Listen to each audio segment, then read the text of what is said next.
sēju, tāpēc varbūt arī tā neatnāk, bet, katrā ziņā. Iet jau ielas, iet. Ļoti labi. Tad labvakar, meitenes, ka esat atnākušas. Man šovakar atkal mums ir tikšanās, un šodien mēs pabeigsim šo te kājas visas augšanas procesu no pirkstu galiņiem līdz gūžai. Tālāk, ja jūs vēlēsieties, tad mēs runāsim arī tālāk par citiem uz augšu, bet šodien mēs runāsim tātad par gūžu locītavu. Tātad gūžu locītava ir ļoti, ļoti svarīga loma ķermeņa līdzsvaru saglabāšanā un pilnvērtīgo kāju kustību nodrošināšanā.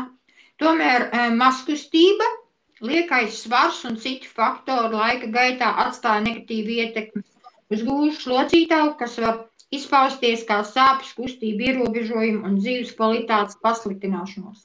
Īstenībā runājot par gūžu locītavu kā tādu, tālāk mēs drusku sīkāk arī, mēs tur pārāk daudz neiedziļināsimies, bet katrā ziņā ir tas, ka gūžu locītava, es teiktu, tā ir tiešām ir pati galvenā locītava, jo gūžu locītava tur visu mūsu svaru, un jostas skriemeļa atbild par gūžu locītavu. Ja vēlēsieties, tad mēs tālāk arī varēsim uz priekšu runāt tieši par mugurkaulu, ko viņš dara un kam viņš ir un kā mēs viņam varam palīdzēt, bet gūžu locītava ir tā, kas tur mūsu svaru. Tātad, jo lielāks mums ir svars, jo lielāks slodzi ir gūžu locītavai. Un jo lielāks svars cilvēkam ir, jo gūžu locītavas krimšļi un šis te locītavas šķidrums, kas atkal tāpat kā ceļgalā mums ir šķidrums bija, kas mūs tur un loka mūsu ceļgalu, tā arī gūžu locītavā ir noteikts daudzums šķidruma, kas mums tur. Un ja mums liek svars, tad viņš vienkārši izspiežās ārā. Galvenā gūžu locītavas funkcija ir balstīt ķermeņu svaru. Jā, tātad to, ko es pirmīt teicu.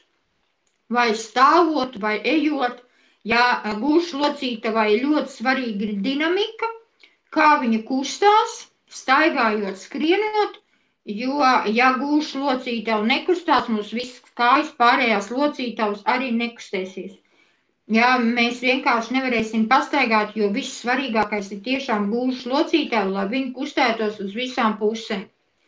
Jā, ļoti svara tieši locītavā ir vairākas kustības, locītavas kustības, kurām ir jāturās. Jā, tātad ir jābūt noteiktā, tātad ir abdukcija, kājas kustība uz sāniem un viduslīniju, lai gūžu kāju var palocīt uz priekšu, uz sāniem, jā, pakustēties uz sāniem, paiet, jā, arī mēs ar kustību, mēs kustamies tikai gūžu locītavā. Tad ir addukcija, kājas kustība ķermeņa virzienā vai viduslīnija. Tātad lai mēs atliektos atpakaļ, mūsu gūžām ir jākustās uz atpakaļ, jā, un ja viņa nav, tad tā addukcija mums nestrādā.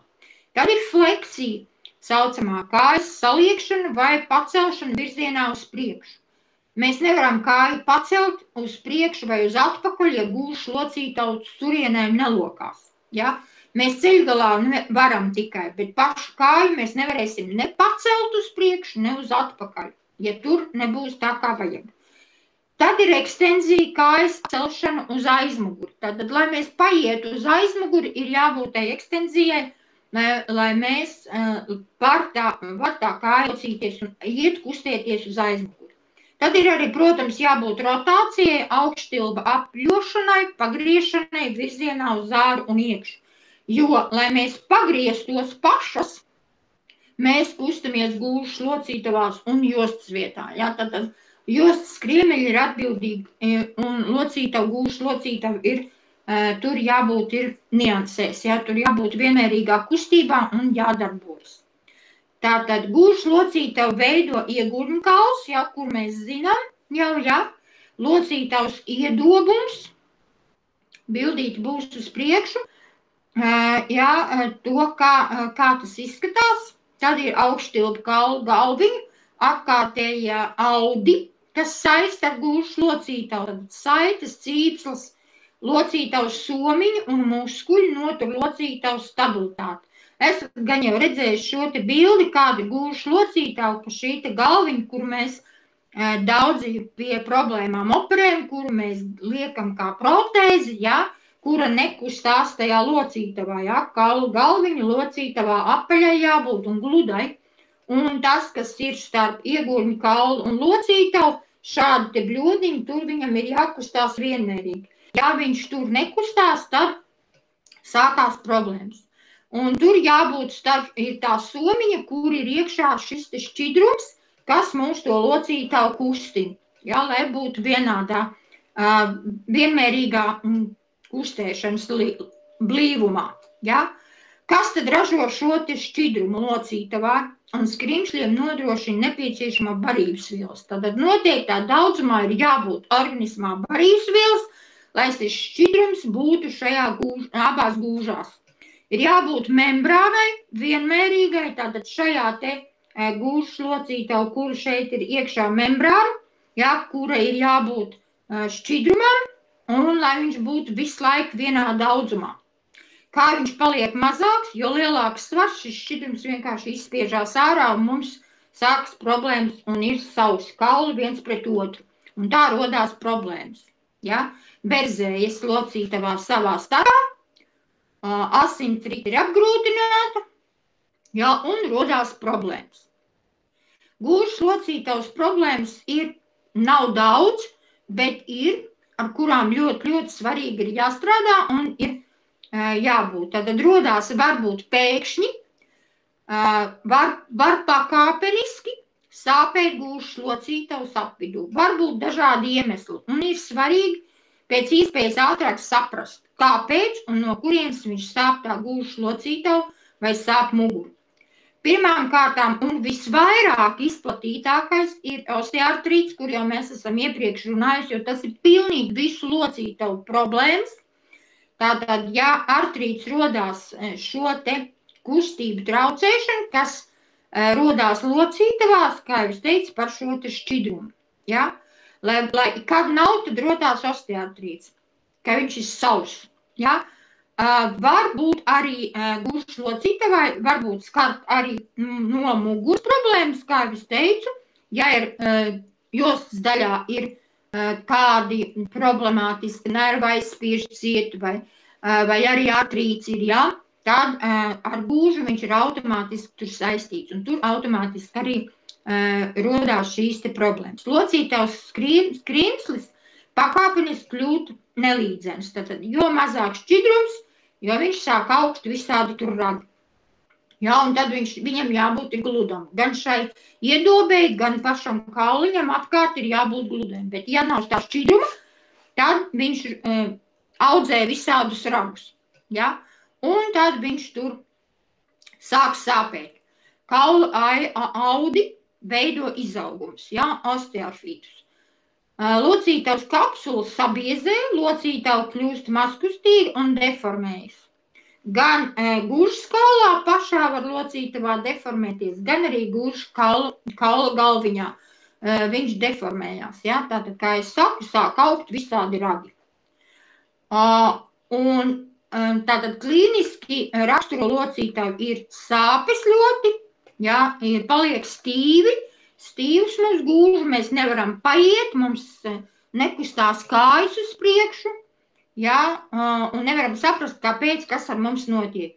Sakam, ka muguru, bet ne tikai muguru var būt, bet varbūt arī tiešām pašā locītavā, ja? Un tas arī kopā dod to visu, visus tos rezultātus. Tātad var būt speciāli bojājumi, var būt traumas, varbūt mehāniski traucējumi, kas dara šo te šādus te deformācijas locītavās. Varbūt arī iedzimtas, ja, tas arī ir. Tas arī taisa šos te sāpes un tās te problēmas mūsu gūžas locītavā. Tad ir otrs nākošais, kas ir viena no arī izplatītākām problēmām gūžas locītavā ir traheenterīts, mīksto audu iekaistums ap locītavu, kas izraisa vāju muskuļu un liekais svars.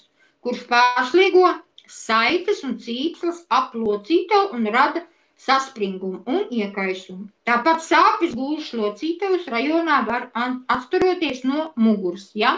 Tātad saites un muskuļi mums ir saistīts gan ar gūžas locītavu, gan ar ieguni un muguru kaulu tālāk. Un tad arī tas būs tas iekaisums, tad, ka paši muskuļi iekaist. Nav obligāti jābūt ar kauliem saistīti, ja? Bet viņš tur tā gūžas sāp. Tad ir, protams, lūzumi, gūžas lūzumi, bet tie vairāk rodās tad, kad ir trausli kauli, kad ir osteoporoze. Jā, gados vairāk ir, kad ir vecākiem, bet arī bērniem, kad ir vāji kauli un mēs nokrītam un salaužam gūžu. Jā, saucamās gūžas kakliņa lūzums, tātad gūža mums ir salauzta. Protams, tas ir tikai operējams, jā, viņu nevar tur kā roku un pirkstiņu salikt kopā, jā, ja gūžas locītavu, tad ir tikai operācija. Bet lielākoties tā ir osteoporoze. Un osteoporoze tā ir arī viena no gūžas un vispār kaulu un mugurkaulu problēma, tā ir osteoporoze, tātad hroniskā progresējoša slimība, kur raksturojas ar kaulu masas samazināšanos. Tā rezultātā kaulu lūzums var rasties tikai arī var no trausliem kauliem. Nav obligāti jānokrīt. Ja, pat ja ir ļoti trausli kauli, tad var pat pagriezties un viņš tur salūst. Tātad riska grupas ir visvairāk. Tas ir, protams, pēc 50 gadiem. Ja, tas tāds pētījums. Bet šobrīd ir arī pierādīts, ka ir jau trausli kauli no 30 gadiem. Ja tātad palielinās un ļoti lielam svaram. Ja, tātad tās ir tās divas grupas, kad ir kauli švaki vai arī liels svars, kur mēs bojājam gūžas locītavu. Ja, kā jau es teicu, gūžas mums ir tās, kas mūsu masu tur. Un viņām iedomājieties, kādam jābūt spēcīgai kauliem, locītavai veselai, jā, lai mēs noturētu tur pieņemsim 200 kg masu, jā, kas mums ir augšpusē cilvēkam, jā, kuru nevar, un ir tā lielā pārslodze, fiziska pārslodze. Protams, ir arī tās, kas ļoti daudz staigā, tiem, kam ir ļoti liela slodze uz kājām, lai turētu sevi visu dienu, garā darbā, vai arī sportistiem. Tas, kas ir pārmērīgi, zinat, ka visam jābūt ar mēru. Ja pa daudz sporto, tad arī var būt rasties gūžas iekaisumi vai arī šīs te pārslodes gūžas locītavā un veidojas artrīti. Tātad ārstēšanas galvenais mērķis ir samazināt sāpes un uzlabot gūžas locītavas funkciju. Ja? Tas ir pats galvenais, kas ir jādara cilvēkam. Tad kādi var būt risinājumi, lai šo gūžas locītavu pašas mēs turētu. Tātad var būt rehabilitācija, pacienta izglītošana, jāmāca, jāstāsta, kuru šobrīd nedara. Ja? Atbilstoši ir jābūt vingrojumiem, nozīmēšana, augstuma un siltuma ūdens procedūras. Tas arī nodarbina, nav jābūt obligāti par roņiem, bet šī tāda norūdīšanās, jā, ir tomēr arī viens no, jo tas strādā ar saitēm, tas strādā ar muskuļiem, muskuļu normalizācijai. Tad, protams, ja ir liela problēma, tad ir artrozes tehniskie palīgi līdzekļi, ja, bet ar artrozēm jābūt ļoti uzmanīgiem, tāpēc, kad, ja mēs ilgā laikā viņu turam, tad asinsrite mums necirkulē. Jā, nedrīkst visu laiku būt apsējam, vai nedrīkst būt visu laiku virsū uzlikts vai uz pleca, vai uz gūžas, vai uz muguras. Jā, tātad artrozēm ir jābūt panēsājam noteiktā daudzumā.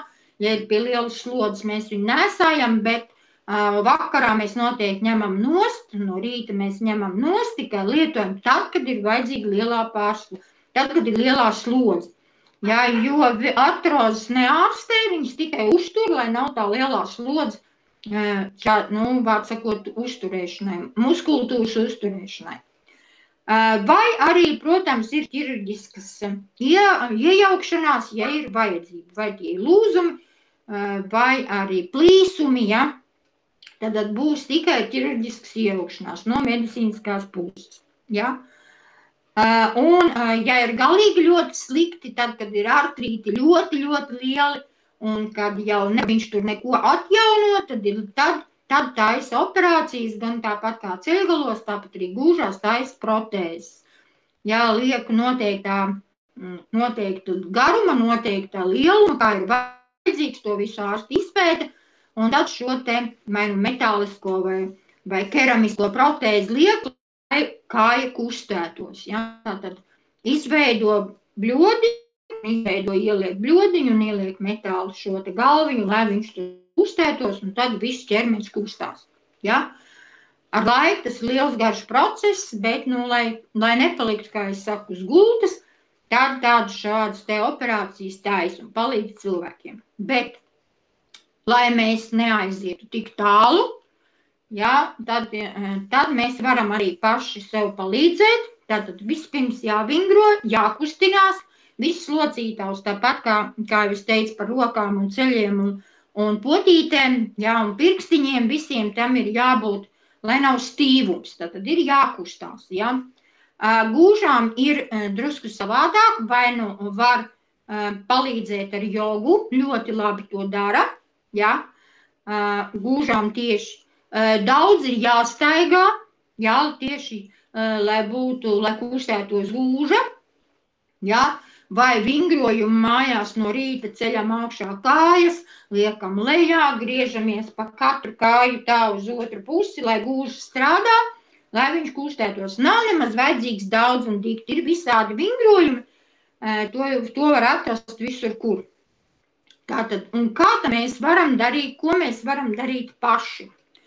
Tātad, kā es teicu, vingrojumi, ja nebūs vingrojumi, tad būs, protams, muskultūras vājums, un mums ir jādara tā, lai šī locītava būtu stabila. Ja, tad, lai viņa kustētos uz visām pusēm. Kā mēs varam zināt, kad mums ir jau sākumā ir problēmas? Pirmām kārtām sāksies tas, kad ir stīvums, ka mēs nevaram paiet, mums ir stīvas kājas, kā saka. Ja? Tā jau ir pirmās pazīmes par to, kad ir gūžām problēmas, vai sāk sāpēt gūžas. Ja? Tas jau ir tādi pirmie simptomi. Tātad locītā un kaulu veselībai mēs varam, protams, palīdzēt arī un varot ne tikai savu iekšējos orgānus, ja, bet arī šā mūsu locītavā mēs varam, protams, ir vajadzīgs ļoti daudz minerālu vielas, lai saglabātu šo te šķidrumu, lai mums saglabātu visas locītavas, lai viņš tur kustētos kā vajag, ja, tad ļoti daudz ir vajadzīgs minerālu vielas. Ļoti daudz, protams, ir vajadzīgs arī sabalansēt uzturs, tas ir vispār domāts arī, ja, jo tas ir pats par sevi, ne tikai gūžām, bet visam organismam, bet tieši gūžām ir domāts vairāk kā dārzena augļi, ļoti vajadzīgi piena produkti, bet ne pēc 50, tad pienu, sāksim ar to, ka tagad nemaz tāda ritīga piena nav, ja, tad tas viņš tur tā īpaši neko nevarēs palīdzēt, bet gaļu ir vajadzīgs un olas ir vajadzīgs un zivis ir vajadzīgs, ja. Mainām dienām, ne katru dienu, bet var mainīt vienu dienu ēst gaļu, otru dienu vairāk olas, un ar zivīm arī. Jā, tāpēc. Kāpēc? Tāpēc, kad locītām ir vajadzīgs omegas, taukskābis. Ja nav omegu nav, tad mēs dzeram ziveļu. Jā, tā ir tā pati omega, tikai tas, ka ziveļa ir vairāk kā šo te locītavu skrimšļu atjaunotājs. Arī, protams, iet runa par kolagēnu, bet kolagēns nebūs tieši šo te gūžu un ceļgalu šo te šķidrumu atjaunotājs. Ja? Tātad omega ir tā un taukskābis ir tās, kas atjauno šo te, kā es saku, šķidrumu mūsu locītavās, lai viņš kustētos. Protams, kaulu veselībai mēs zinām, ka ir jābūt kalcijam un D vitamīnam. Kā es saku, vienmēr ir jābūt maizei mājās. Ja? Kalcijs ir kā maize, ja, un D vitamīns arī. Pašai locītavai iekšējā sastāvā ir jābūt noteiktā daudzumā selēnam, mangānam, varam, C vitamīnam, A vitamīnam, E vitamīnam. Protams, kolagēns, par ko mēs runājām, mežrozīšu, tātad mežrozītes ļoti daudz mums palīdz un atjauno skrimšļus, ingvera ekstrakts, kā arī kurkums un hialuronskābe. Mums tas viss ir, ja? Zinām, kā mēs visu to varam lietot, varam katru atsevišķi parunāt, bet šodien vairāk es gribēju parunāt par to tieši par mūsu ziveļu un par ziveļu kā tādu, jo pamatā gūžām ir vajadzīgs mūsu omega-3, ja, tātad ziveļi. Un kā zināt, mums ir gan omega-3 pati par sevi, bet mums ir arī zivju eļļa kā tāda, un tā ir mūsu karstajā šokolādē. Īstenībā ir ļoti interesants produkts. Šokolāde kā tāda, ja, bet turklāt ir D vitamīns, kalcijs un omega-3, tātad zibeļi. Ja. Karstā šokolāde mums atbalstīs ļoti svarīgu veselību, nodrošina ķermeni ar veselīgiem taukiem, lai nav lieko tauku šķiedrvielu. Šķiedrvielām, kas ir noteikts vajadzīgs muskuļiem, saitēm, ja, antioksidants viņš ir un ļoti daudz minerālvielas. Tad vienā produktā mēs varam sev dabūt to, kas ir vajadzīgs mūsu locītavām un mūsu muskuļiem. Ja? Šokolāde mums arī palīdzēs atgūt vitalitāti, tātad elastību un dos arī enerģiju. Protams, vakarā to mēs nelietojam, bet pa dienu. Tātad mūsu šokolāde ir omega-3, kalcijs un D3. Šokolāde ir ļoti liels antioksidants, tātad aizsarg elements, kas mūs arī pret vīrusiem aizsargās, un šokolāde ir tā, kas interesanti, bet efektīvi ir pie svara kontrols. Tā kā zināt, ka mums ir kakao, ja? No kakao arī veido šokolādi, ja? Bet mums ir noteikta veida kakao, kura neizmantojās kā kaitīgs produkts, jo šokolādi nevar visu lietot. Šokolādi kā tādu mums arī dod barošanu, ja, bet mūsu kakao, šis te tieši mūsu produkts, viņš ir izveidot drusku savādākā formulā, kura ir vairāk kā kontrolētājs un aizsargātājs organismā, nevis barotājs. Baro mums šeit omega-3 ļoti ātri paceļ imūnsistēmu, jo šeit ir omega-3 ir tieši zivju eļļa no makrelēm, ja, kuras ir attīrītas un sakārtotas un paņemts tikai tas, kas ir vajadzīgs. Šīs te eļļas liekais ir noņemts. Tad mums ir, protams, mūsu kalcijs. Ja mums kalcijs ir pa maz un mums ir papildus jālieto, tad mūsu kalciju mēs arī lietojam vēl papildus mūsu šokolādei. Kalcijs šeit ir pievienots arī ļoti kalcijs ir vajadzīgs, un šī te šokolāde ir vajadzīga bērniem, tieši bērnu attīstībai un kaulu attīstībai. Ja ir vajadzīga. Arī mums, vecākiem gados, mums ir vajadzīgs šis te produkts, jo šeit ir kalcijs noteiktā daudzumā, kas stabilizē kaulu blīvumu. Kalcijs pats par sevi, ja, ļoti efektīvs ir, var pēc sevis, pēc analīzēm un pēc osteoporozes kontrolas man ir stabils kalcijs, kurš ir atjaunojis manu kaulu blīvumu, jo man bija kaulu blīvuma pusotra gada atpakaļ, man bija kaulums osteoporoze bija otrā pakāpē, kur neatļauja man neko darīt, ko man bija jādara, jau bija jātaisa operācija mugurā. Un tagad man ir blīvums normā, jā, tāda visi brīnās, kā var tā dabūt tik ātrā laikā kārtībā. Jā, tātad mūsu kalcijs strādā, jā. Bet viņš ir jālieto tiešām, kā es saku, kā maz, ja? Katru dienu, un tad viņš strādās. Nekad viņš par daudz, it sevišķi mūsu kalcijs, viņš nekad par daudz nebūs. Nav, jo mūsējais izvadās, ja viņš ir par daudz, viņš izvadās no organismā ārā. ja viņš ir ionizēts, viņš nav molekulārs. Tad mums ir, protams, D vitamīns klāt, jo viss tas ir jāsabalansē D vitamīnu. D vitamīns mums šeit normalizē cukuru līmeni, jo īstenībā interesanti, jo šo šokolādi ir tas, kad atver to buņķu, tad liekas, ka tur ir tikai viens cukurs, ja, ļoti daudz. Viņš ir salds, jā, bet tur ir niedrus cukurs un kokos cukurs, tur tā interesanti sabalansēts, tas nav ķīmiskais cukurs, ja. Kā es saku, tas nekaitē mūsu organismam, bet noteikti tā daudzumā, protams, mēs viņu tur liekam un dzeram, ja. Tātad omega-3, tad tas D vitamīns mums arī sakārtos cukuru līmeni asinīs. Pateicoties omega-3 un kalcija un D3 vitamīnu saturam, lietošana ģimenē ir ļoti kļuvusi izdevīgāka.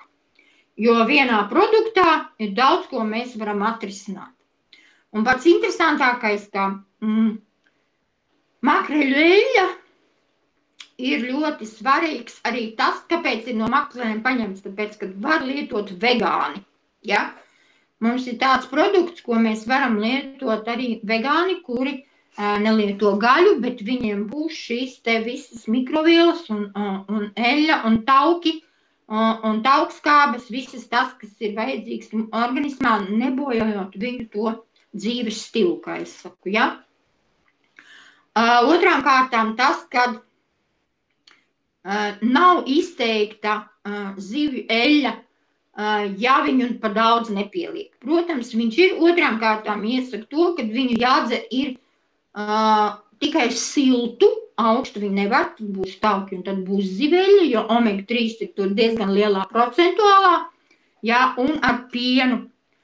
Ūdenī viņi būs kā ziveļa, ja, būs tā piegarša. Bet bērniem garšīgs, ļoti efektīvs, ļoti nervu sistēmas nomierinātājs no rīta un vakarā. Ja, pat bērniem var dot arī vakarā, viņš nedos nekādu, neies bērni pa gaisu, nebūs tā enerģija, nekāda īpašā tur nebūs, ja, bet viņš pabaros arī pa nakti vilmaiņu bērniem. Stiprina atmiņu, smadzeņu funkcijas palīdz normalizēt, novērš slimības arī kā pie Alzheimera viņa arī vajadzētu, jo ziveļa un kalcijs ir kopā, ir vajadzīgs arī smadzeņu normalizācijai. Ja? Tas palīdz arī bērnu mācīšanās spējās, ja? Jo viņš uzlabo asinsriti, viņš uzlabo smadzeņu skābekli dod, ja? Un ziveļi mūs pabaro. Un tāpēc ir labāka atmiņa, labāka ir arī visu domāšana un nomierināšana. Tad ziveļa ir arī tā, kas uzlabo redzi, palīdz redzēji, atbalsta kaulu veidošanos un attīstību, tas arī aizsargā kaulu veselību pieaugušā vecumā. Mums pieaugušiem vēlāk, kas jau ir vairāk gados, ja, tad arī ļoti labs produkts, kurš vienkārši normalizē, palīdz locītavām labāk kustēties, mazāk krakšķēs, ja, viņš dod to elastību locītavām, starp citu, āda paliek mīkstāka, nav sausa, to es arī sapratusi no sevis, es viņu tagad daudz, neteiksim daudz, bet katru dienu es viņu lietoju jau 3. mēnesi, man locītavs ir uzlabojumi, man bija diezgan sausa āda, kaut es lietoju daudz ko, jā, bet tomēr laikam, mans organisms savādāk sāk veidoties, mainamies, kā zinat, jau katru 21. dienu mēs esam cits cilvēks. Ja, un palīdzot papildus vēl ar šo šokolādi, sapratusi, ka arī ir tiešām rezultāti. Ja. Tātad muskuļiem palīdz atslābināties, jā, viņi nav tādi stīvi, vairs nav vairs, ja. Nagi uzlabojušies, starp citu, ja, un arī sirdsdarbībai palīdz, jo ziveļa ir arī vajadzīgs sirdsdarbībai, sirds muskulim, pašam sirds muskulim viņš ir vajadzīgs. Tāpat kā D vitamīns ir vajadzīgs, tāpat kā arī kalcijs ir vajadzīgs. Tad ļoti interesants un labs produkts, kuru var, kā es saku, 4 vienā, ja, un ir rezultāti. Tā, un tad pašās beigās gribu teikt tā, ka par kalciju runājot, kā es teicu, kalcijs ir vajadzīgs mūsu veselībai un visam mūsu organismam pamatelements. Ja? Pamatelements. Pamatelements, jo kalcijs mums ir kā cements mūsu, kad mēs būvējam māju, mums ir ķieģelīši un cements, ja? Vai mali, ar ko mēs saliekam ķieģelīšu salīmējumu kopā. Tāpat kalcijs ir tas un D vitamīns ir tas, kas mums palīdz gan visām šūnām, gan visām darbībām, gan mūsu atjaunošanai, šūnu darbībai, šūnu balansēšanai, asins attīrītājs, aknu attīrītājs, ja, jo viss sastāv ļoti daudz, ir vajadzīgs kalcijs, lai ne tikai kaulu veselībai, jo pieņemsim, ka kalcijs mums pietrīkst organismā, vienalga kurā vietā, vienalga kādā funkcijā, ja mums visur viņš ir vajadzīgs, noteiktā daudzumā. Ja? Mēs tagad iedzeram, piemēram, tableti, kur ir kalcijs, ja? Un organisms saprot, un organisms šūna saprot un jūt to kalciju. Visvairāk organisms paņem to tā vietu, kur visvairāk viņu vajag. Ja? Piemēram, sirds. Nu, pieņemsim, ja? Sirdī vai asinsvadiem viņam visvairāk vajag.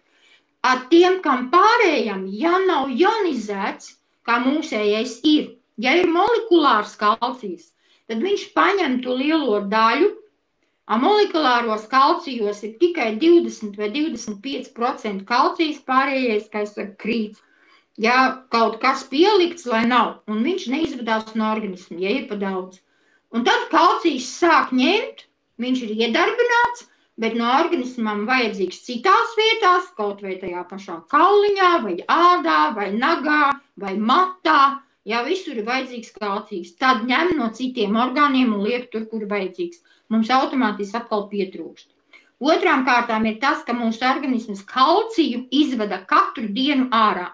Ar sviedriem, ar nerviem, ar stresiem, ar kustībām, ar slodzi, ar pārsvaru, ar visu kaut ko, ja, atpakaļ, kas dos, mēs neapēdam. Mēs nevaram tik daudz apēst, jo nav kur dabūt. Sāksim ar to. Ja? Tāpēc ir vajadzīgs, kā es saku, kā maizi, lai sevi balansētu, jo viņš arī dara visu, palīdz visām sistēmām, citām darboties un citiem mikroelementiem un citām visām vielām palīdz iekustināt un darbības ir jābūt. Ja viņa pamaz, tad nav nekā. Ja ir, piemēram, saka cilvēks tā, ka es aizēju analīzes uztaisīt, man tajās asinīs ir pa daudz tas kalcijs. Nevar būt pa daudz kalcijs. Ko tas nozīmē? Tas nozīmē to, ka viņš neizdalās vai neuzsūcās tur, kur viņam ir jāuzsūcās. Jo es vēlreiz, ionizētie kalciji, kas ir izveidot kā arī mūsējus, un vēl ne tikai mūsēji mums ir, kur mēs varam dabūt, ja? Mums ir savs ionizēts kalcijs, ja, kurš aizsūta šūniņā tur, kur viņu vajag. Un asinīs viņš neuzkrājās. Bet ja viņš ir pa daudz, viņš izdalās. Bet molekulārie, tie uzkrājās asinīs. Un tā, kad tā ir analīzes, tad ir pa daudz. Jo viņš nav aizgājis, šūna nav sapratusi, kur viņš ir pa maz, un nav aizgājis tur, kur viņam vajadzīgs. Tur tā ir starpība. D vitamīns, protams, mums ļoti ir vajadzīgs, bet kontrolējam, D vitamīns ir jākontrolē ar analīzēm, lai tas var būt pa daudz, ja, lai cukuru līmenis neiet augšā. Ir sevišķi cukurniekiem ir ļoti, ļoti jāskatās D vitamīns. Viņu papildus nevajag, ja ir augstāka norma. Tad mēs D vitamīnu varam atkal dabūt vai ar, teiksim, bet tur, kur ir D vitamīns klāt. Kalcijā ir D vitamīns klāt, šokolādē ir D vitamīns, tad nav papildus viņš jācer. Bet ja ir pa zemu, tad kalcijs un šokolāde būs par mazu, tad būtu D vitamīns papildus. Ir vajadzīga tomēr sev arī kontrole, ja, drusku. Tā, omega 3 atsevišķi, mēs, protams, arī varam dzert un ir vajadzīgs dzert, ja, tagad rudenī arī ir vajadzīgs eļas preparāti, ir taukvils, ja, kā es saku, kalācīšiem jāuzkrāj, ja, Bet to var saistīt tad gan, ja mēs dzeram mūsu omega-3, tad gan mūsu šokolādi nē. Jo tad būs pamērība un tad organismā būs daudz, daudz. Ja? Un tā mēs varam sevi sakopt, profilaksēt, normalizēt. Ja? Un tā, lai tās locītavas mums kustās, jo mēs varam sevi tomēr drusku arī uzlabot arī tādā veidā, bet, kā zināt, mums ir vajadzīgs vismaz tie 3 mēneši, tad ir apmēram nedēļa vai 2 brīvas un atkal lietojam. Par šokolādu runājot, viņu vajadzētu dzert, kā es teicu, siltu, ar pienu labāk, bērniem it sevišķi, jo tad ir garšo kā bērnības šokolāde, kas atcerās, kakao garšīgais, ja? Jo, diemžēl, šobrīd kakao viņš nav tāds kā ritīgs, kā vajadzīgs, ja viņi veido no kaut kā cita, jo nav tāda garša, kā mēs tur pērkam automātos vai kur mēs pērkam vai kafēnīcās, tas nav, bet mūsu kakao, tas ir noteikti kakao pupiņas, kur ir noteiktā daudzumā izveidots, pierādīts un aizsargāts, un mums ir kakao, mūsu šokolādē ir speciāls certifikāts, jā, aizsardzības certifikāts, kur mēs varam teikt un rādīt, mums ir mājaslapā viņš ir, jā, kur mēs varam parādīt, ka viņš nav tur izveidots no dzīvnieku taukiem un nav kaitīgās vielas, jā, tad makreles ir attīrītas noteiktā daudzumā un noteiktā visas kaitīgās vielas ir izvadītas ārā un atstāta tikai šī te noteiktā daudzumā šī ziveļa, un kāpēc no makrelēm, kāpēc no sīkajām zivīm, arī mūsu omega-3 un viss mūsu eļas preparāti, kas ir saistīti ar omegu, vai 6, vai 9, vai 3, ja mums ir, tad viņas ir no mazajām zivtiņām, tāpēc, ka mazās zivtiņās ir vajadzīgs vairāk, protams, ja, bet viņās neuzkrājas ķīmiskās vielas un metāli no ūdens. Jā, tad metāliskie piemaisījumi, kas mums ir okeānos, jūrās, kur mēs visus lielās zivis, kur būtu vienkāršāk dabūt šo eļļu, ja? Bet tur ir kaitīgākas, jo makreles un haizivis un delfīni un visas zivis, no kā dabū eļļas, starp citu, ja? Un no vaļiem, ja? Tad tie, kas uzkrāj ļoti daudz visas kaitīgās vielas uzsūc tieši taukos, ja, un tad tās nav. Bet mazās zivtiņas, viņas to nespēj darīt. Tāpēc viņas ir labākas, uzlabojošākas un var labāk un ātrāk strādāt ar viņām. Tālūk. To es gribēju šodien pastāstīt.